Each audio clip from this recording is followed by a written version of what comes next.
Diketahui, polemik rumah tangga Alvin Faiz dan Larissa Chow tampaknya mulai mereda. Kini, Larissa Chow mengaku salah telah membongkar aib suaminya di media sosial.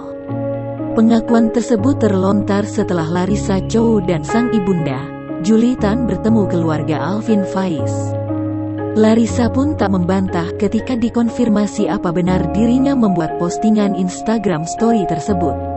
Unggahan Instagram Story Larissa Chow baru-baru ini bocor dan beredar luas di media sosial. Dalam unggahan tersebut, ia belak-belakan soal aib Alvin Faiz selama menjalani rumah tangga dengannya. Meski begitu, Larissa menyebut hal itu adalah kesalahannya. Larissa Chow mengatakan bakal memberikan pernyataan lebih lanjut di kemudian hari.